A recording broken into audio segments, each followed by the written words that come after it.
la grâce de Dieu Tout-Puissant soit avec tous ceux qui nous suivent. C'est une joie pour nous aussi de partager la parole de Dieu avec vous. Sans plus tarder, nous allons ouvrir nos Bibles dans l'Évangile selon Jean au verset 14. L'Évangile selon Saint Jean, verset 14. Nous lisons à partir du verset 1. Ce sont les paroles de Jésus-Christ. Que votre cœur ne se trouble point.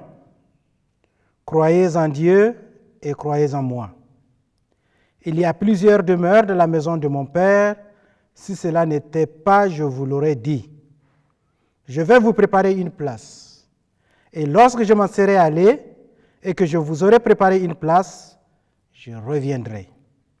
Je vous prendrai avec moi, afin que là où je suis, vous y serez aussi.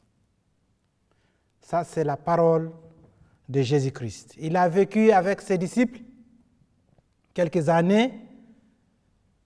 Après maintenant, le moment où il va retourner auprès de celui qu'il a envoyé est arrivé, et il voit de la tristesse sur le visage de ceux qui l'entourent. En voyant cette tristesse, il leur donne une parole de réconfort. Et il leur dit que votre cœur ne se trouble point. Croyez en Dieu et croyez en moi. Je vais aller vous préparer une place. Et lorsque je m'en serai allé et que je vous aurai préparé une place, je reviendrai, je vous prendrai avec moi, afin que là où je suis, vous y soyez aussi. Où est-ce que Jésus va préparer la place? Bien sûr, c'est ce que nous appelons vie éternelle, c'est ce que nous appelons le paradis, ou tout autre mot que les gens utilisent dans leur religion. Un mot qui est très important ici, c'est le mot ou c'est le verbe troubler. Que votre cœur ne se trouble point. Oui, on est troublé parce qu'on a de l'angoisse. On est troublé quand on a des problèmes. On est troublé quand on a des soucis. On est troublé quand on ne sait pas qu'est-ce que l'avenir va nous amener. Mais Jésus nous dit que le trouble ne doit pas exister dans la vie d'un être humain. Il suffit de croire en Dieu et de croire en lui, même si nous vivons dans ce monde de disert, dans ce monde de difficultés, dans ce monde de problèmes, de défis de toutes sortes, Jésus nous promet un endroit où il n'y a pas de trouble. Et nous allons apprendre à vivre sans trouble ici sur cette terre avant d'arriver là où Dieu va nous laisser vivre éternellement. Mais une question reste à poser. Jésus dit que votre cœur ne se trouble point. C'est vrai. Il doit montrer un exemple d'être serein dans les difficultés, d'être serein dans les défis, d'être serein devant les problèmes. Est-ce que ça a été le cas? Tournons nos Bibles, l'Évangile toujours selon Jean au chapitre 13. Nous allons commencer à lire à partir du verset 19. Jésus était à table avec ses disciples. Ils sont en train de manger, mais il dit à ses disciples que l'un d'eux va les délivrer. Il va le vendre, comme il dit. Lisons. Au verset 19, peut-être on peut commencer à partir du verset 18. Ce n'est pas de tous que je parle. Je connais ceux que j'ai choisis, mais il faut que l'Écriture s'accomplisse. Celui qui mange avec moi, le pain a levé son talon contre moi. Et il continue. Dès à présent, je vous le dis, avant que la chose arrive, afin que lorsqu'elle arrivera, vous croirez que je suis. En vérité, je vous le dis, celui qui reçoit, celui que j'aurai envoyé, me reçoit. Et celui qui me reçoit, reçoit celui qui m'a envoyé. Ils ont mangé, il leur donne une parole d'assurance. Jusqu'ici, tout va bien, très bien. Mais au verset 21, ayant parlé ainsi, Jésus fut troublé en son esprit. En vérité, je vous le dis, l'un de vous me délivrera. Oui, nous avons vu que Jésus a dit que votre cœur ne se trouble point. Croyez en Dieu et croyez en moi. Mais maintenant, il est devant des problèmes. devant des difficultés, devant la trahison, il voit devant lui les différents défis, voire même la mort. Et on dit au verset 21, il fut troublé en son esprit. Lui qui nous dit de ne pas être troublé, maintenant on le voit troublé. Et nous avons dit, il doit premièrement montrer un exemple de ne pas être troublé. Mais pourquoi il est troublé? Peut-être c'est la question que nous nous posons. Et comment lui qui est troublé demande à ceux qui le suivent, à ceux qui croient en lui, de ne pas avoir le cœur troublé? Si nous essayons de résoudre cette question, nous pouvons trouver le secret de la paix et le secret aussi de ne pas être troublé. Nous allons ouvrir notre Bible dans l'épître que Paul a écrite aux Corinthiens, deuxième lettre de Paul aux Corinthiens. Et c'est là que nous allons entamer une tentative à la réponse de ce que nous avons dit. Pourquoi Jésus, troublé, demande à ses disciples de ne pas être troublés. 2 Corinthiens, chapitre 8, verset 9. Paul écrit, « Car vous connaissez la grâce de notre Seigneur Jésus-Christ, qui pour vous s'est fait pauvre, de riche qu'il était, afin que par sa pauvreté, vous soyez enrichis. » Il dit, vous connaissez la richesse de Jésus-Christ. Il était riche. Quand il était au ciel, il n'était pas venu ici sur cette terre, il était riche. Le ciel et la terre l'appartenaient.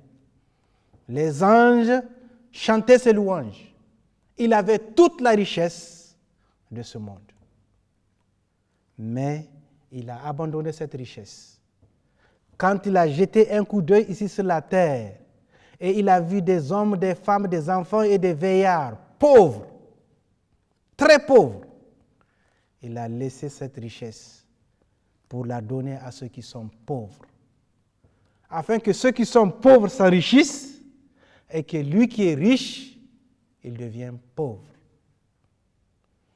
C'est contraire à la vie humaine. C'est contraire à la logique humaine. Au contraire, les gens cherchent à s'enrichir sur le dos des autres. Les gens cherchent à s'enrichir sur le dos des pauvres. On ne voit jamais un riche qui prend toute sa richesse, qui donne aux pauvres, et lui, il devient pauvre, et les pauvres deviennent riches. Ça ne se fait pas. Ce n'est pas la logique humaine. Mais ici, nous voyons Jésus. Du riche qu'il était, il était devenu pauvre, afin que les pauvres deviennent riches. Voilà un point très important que nous devons souligner. Deuxième point que nous allons souligner dans notre tentative de répondre à cette question, pourquoi Jésus est troublé, et étant troublé aussi, il demande aux gens, à ceux qui le suivent, de ne pas être troublés. Deuxième indice, ou deuxième passage que nous allons lire, l'Évangile selon Jean. On parle de l'Évangile selon Jean. Nous avons Jésus qui a passé tout son temps en train de parcourir la Palestine pour enseigner son Évangile. Il a enseigné l'Évangile qui vient de Dieu, la parole de Dieu. Il enseigne le chemin qui mène vers Dieu. Et un jour, nous allons lire au chapitre 4, il était venu au bord d'un puits en Samarie. Et là, il trouve une femme au bord du puits. Et le dialogue s'engage entre Jésus et la femme. Premièrement, Jésus demande à la femme de lui donner de l'eau à boire. Et la femme commence à donner des objections. Comment lui qui est juif lui demande de l'eau à boire, ainsi de suite. Mais Jésus promet à la femme une autre eau qui est différente de l'eau du puits. Et voilà ce qu'il dit. Nous lisons chapitre 4 à partir du verset 13. Nous lisons. Jésus lui répondit, « Quiconque boit de cette eau aura encore soif. Mais celui qui boira de l'eau que je lui donnerai n'aura jamais soif. Et l'eau que je lui donnerai deviendra à lui une source d'eau qui jaillira jusque dans la vie éternelle. » Oui, Quiconque boit de cette eau aura soif. Mais Jésus promet à la femme qu'il a une autre eau, différente de l'eau du puits, qui devient une source et qui va jaillir jusque dans la vie éternelle. Jean chapitre 7. Là aussi, au cours d'une fête des Juifs, à la fin de la fête, on donne de l'eau aux pèlerins. Et Jésus regardait comment on donnait de l'eau aux pèlerins. Et après, il s'est écrit. Chapitre 7, Jean, à partir du verset 37, le dernier jour, le grand jour de la fête, Jésus se tenant debout s'écria, « Si quelqu'un a soif, qu'il vienne à moi et qu'il boive. Celui qui croit en moi, des fleuves d'eau vive couleront de son sein, comme le dit l'Écriture. » Ici, ce qu'il faut noter, c'est que Jésus a toutes les quantités d'eau nécessaires pour désaltérer et pour nous désaltérer, pour que notre soif cesse d'exister. Il l'a promis à la femme samaritaine, il l'a promis aussi aux Juifs au cours de la fête. Toutes les eaux du monde l'appartiennent. Mais quelque chose encore va nous étonner. Toujours dans l'Évangile selon Jean. Jean chapitre 19. Jésus qui a toute cette eau, maintenant arrive au moment de sa crucifixion. Il est accroché sur la croix, en train de gémir, en train de souffrir, et quelque chose va sortir de sa bouche. Jean, chapitre 19, versets 28 et 29. Jean 19, versets 28 et 29. Je lis. Après cela, Jésus, qui savait que tout était déjà consommé, dit afin que l'Écriture s'accomplisse, « J'ai soif. J'ai soif. » Mais où est l'eau qu'il a promise à la femme samaritaine? Où est l'eau qu'il a promis et qu'il a promise aux Juifs lors de la fête des tabernacles? Lui qui a toutes les eaux du monde, le voilà encore qui meurt de soif. Nous avons vu lui qui a toutes les richesses du monde, il l'a donné aux pauvres, les pauvres sont devenus riches et lui, il est devenu pauvre. Où est l'eau qu'il a promise à ceux qui l'écoutent? Jusqu'à mourir de soif sur la croix. Un autre passage que nous allons lire, toujours dans la tentative de répondre à la question, Philippiens. L'épître de Paul aux Philippiens, chapitre 5. Philippiens chapitre 5, Philippiens chapitre 2, verset 5. Là encore, il est écrit, « Ayez en vous les sentiments qui étaient en Jésus-Christ, existant en forme de Dieu. Il n'a pas regardé son égalité avec Dieu comme une proie à arracher, mais il s'est dépouillé lui-même en prenant la forme d'un serviteur, en devenant semblable aux hommes. Il a paru comme un vrai homme. Il s'est humilié lui-même, se rendant obéissant jusqu'à la mort et même jusqu'à la mort à la croix. » Voilà les conditions de Jésus-Christ. Il était au ciel. Il était entouré des anges. Il était entouré de tous les êtres célestes qui lui rendaient la gloire. C'était un roi. Un roi sur son trône de gloire. Mais il regarde ici sur la terre et il voit des esclaves, esclaves du péché, qui sont en train de souffrir, en train de mourir. Il laisse son trône et il vient trouver ses esclaves. Et on dit, dans la tentative de sauver l'humanité, esclave du péché, il est parti jusqu'à la mort, et la mort sur la croix. La mort sur la croix. Ceux qui meurent sur la croix, ce sont des voleurs, ce sont des esclaves qui se sont échappés.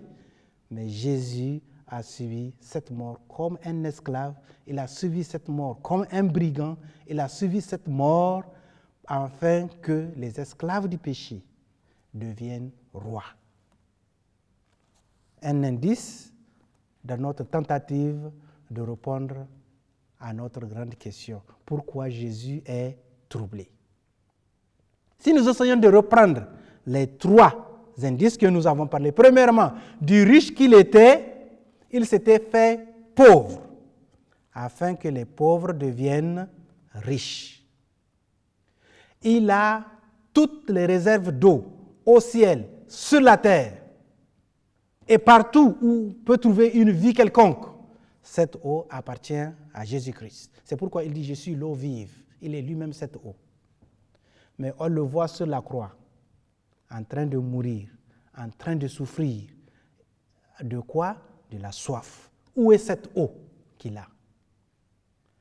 Et tout dernièrement, le dernier passage que nous avons lu dans les livres des Philippiens, nous voyons qu'il était roi, entouré des louanges des anges, des êtres célestes.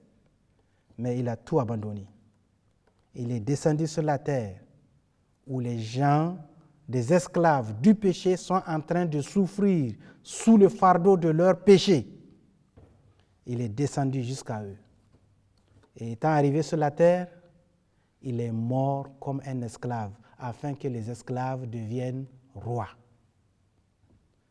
Cela nous montre que la vie de Jésus-Christ, c'est une vie de partage. La vie de Jésus-Christ, il ne recherche pas ses propres intérêts, mais il cherche l'intérêt de l'humanité tout entière. Si lui, il était mort de soif, ça veut dire que s'il avait bu cette eau, c'est nous qui allons mourir de soif. Mais au lieu que nous mourons de soif, lui, il est mort de soif à notre place, afin que vous et moi, nous soyons désaltérés.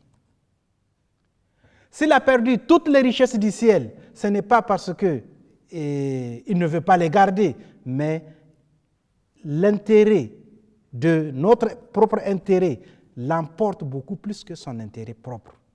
Et raison pour laquelle, au lieu de rester avec toute sa richesse, il l'a donnée aux pauvres que nous sommes, afin que nous devenions riches. S'il avait gardé sa richesse, nous allons continuer à vivre pauvrement dans une misère absolue. S'il avait bu l'eau, c'est nous qui allons mourir de soif.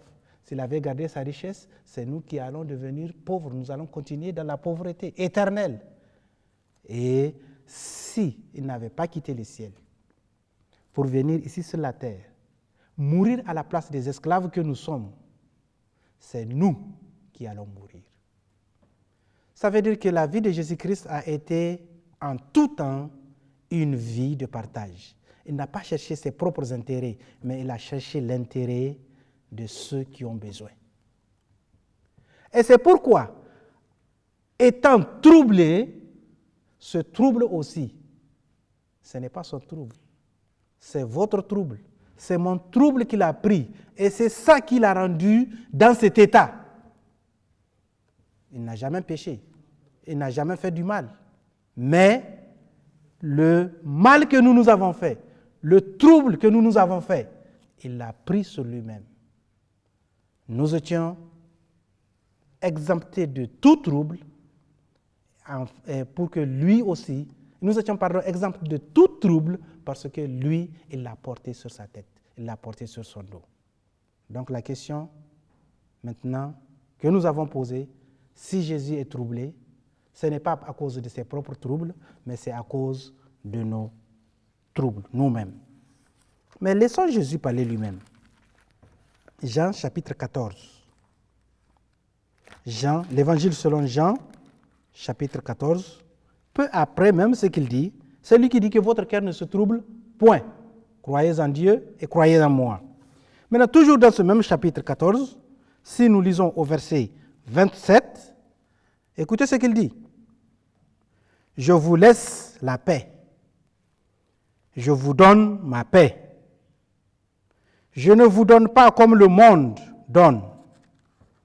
Que votre cœur ne se trouble point et ne s'alarme point. Donc Jésus nous a donné la paix. Il a pris nos troubles et il nous a donné la paix. Et c'est pourquoi on le voit troublé. C'est vrai, devant les défis, devant les problèmes, devant les difficultés. Sinon, il ne peut pas être troublé. S'il était troublé, c'est à cause de vous, c'est à cause de moi. J'ai pris votre trouble, dit-il, que votre cœur ne se trouble point. Il dit, croyez en Dieu et croyez en moi.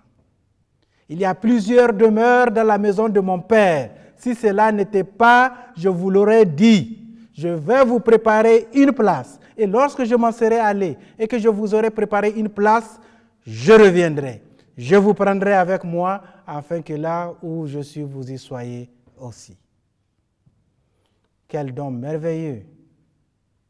Le Dieu Tout-Puissant, à travers Jésus-Christ, a pris nos troubles, a pris nos problèmes, a pris nos difficultés.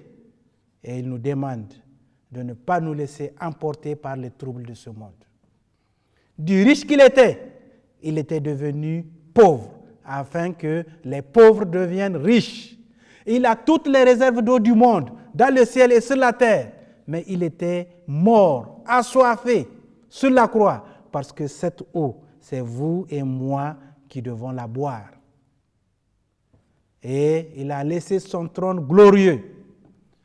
Il a laissé les alléluia des anges pour venir ici sur la terre, trouver des pauvres, trouver des esclaves du péché. Il est mort pour eux, afin que ces esclaves deviennent rois.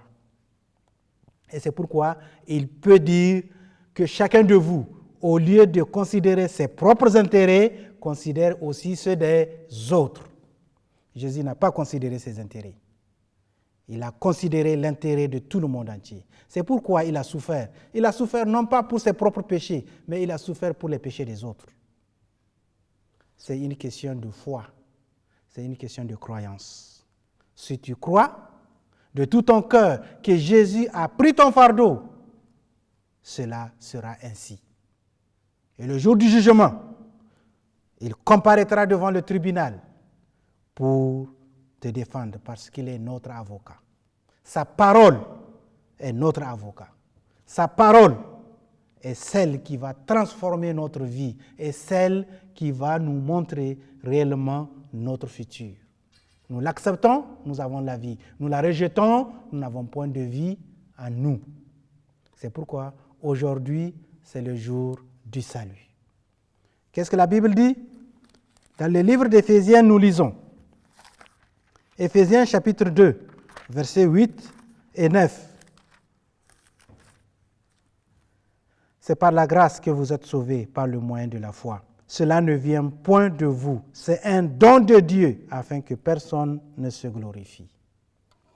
C'est par la grâce qu'on est sauvé par le moyen de la foi. Et cette grâce a été manifestée en Jésus-Christ, qui a pris nos fardeaux, qui a pris notre soif, qui a pris notre pauvreté, afin que nous devenions riches, que nous soyons désaltérés. Il a pris notre trouble, afin que nous puissions vivre une vie de paix. Il dit, je vous laisse ma paix.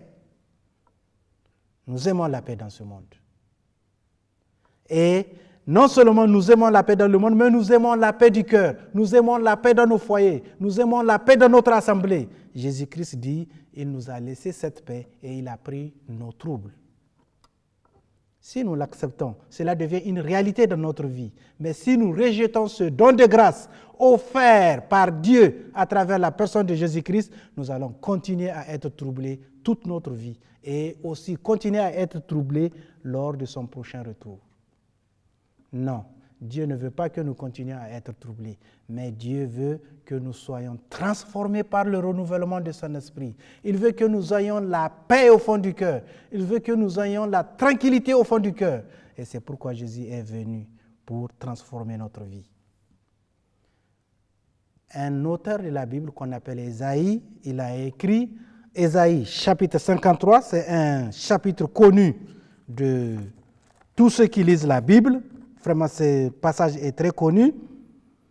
Il dit, chapitre 53, verset 6, « Nous étions tous errants comme des brebis, chacun suivait sa propre voie, et l'Éternel a fait retomber sur lui l'iniquité de nous tous. » Il a été maltraité. Il n'a point ouvert la bouche, semblable à un agneau qu'on mène à la boucherie, à une brebis muette devant ceux qui l'attendent. Il n'a point ouvert la bouche. Oui, il a été maltraité à notre place. Il a été maltraité comme nous méritions d'être maltraités. Il a été crucifié sur la croix. C'est nous qui devons être là-bas. Mais il a pris notre place. Et tout simplement, il s'est contenté de nous dire, que votre cœur ne se trouble point. Croyez en Dieu et croyez en moi. Il y a plusieurs demeures dans la maison de mon Père. Si cela n'était pas, je vous l'aurais dit, je reviendrai. Je vous prendrai avec moi, afin que là où je suis, vous y soyez aussi. Tous ceux qui nous écoutent, nous savons que nous traversons des troubles, d'une manière ou d'une autre. Mais Dieu ne veut pas que nous continuions à vivre ce trouble. Il nous a donné la paix. Il nous a donné la tranquillité du cœur. Vous l'acceptez aujourd'hui, son esprit viendra vivre au fond de vous et vous transformera. Au moment où je n'avais pas Jésus-Christ comme sauveur personnel, j'étais très inquiet. Il n'y avait pas de paix, il n'y avait pas de tranquillité et aucune assurance du lendemain. Qu'est-ce qu'on va devenir demain? Il n'y a pas. Mais dès que j'ai accepté Christ comme mon sauveur personnel, j'ai entendu son appel. L'Esprit de Dieu est venu transformer ma vie. Au lieu du trouble, c'est la paix, c'est la tranquillité du cœur. Et cette promesse aussi est pour vous. Aujourd'hui, si vous entendez la voix de Dieu, ne résistez pas. Donnez votre vie à Christ, donnez votre vie à Dieu complètement. Et les troubles au fond de votre cœur seront réduits. Quand Christ reviendra, vous continuerez à vivre cette paix au fond du cœur. Même si les troubles sont autour de vous, vous serez dans la tranquillité, vous serez dans la paix. Et dit, je vous laisse ma paix. Que votre cœur ne se trouble point. Croyez seulement en Dieu et croyez en moi. Pourquoi croire en Jésus-Christ? Parce qu'il est le chemin, la vérité et la vie. Et si nous croyons en Dieu, nous croyons en Jésus-Christ, qu'il est le chemin, la vérité et la vie, Dieu accomplira sa promesse dans notre vie. Dieu transformera notre vie de trouble en une vie de paix. Dieu transformera la vie même de notre foyer troublé en une vie de paix. Dieu transformera la vie de notre société troublée en une vie de paix. C'est à nous de choisir la paix ou le trouble. Choisissez la paix au nom de Dieu, au nom de Jésus-Christ. Amen.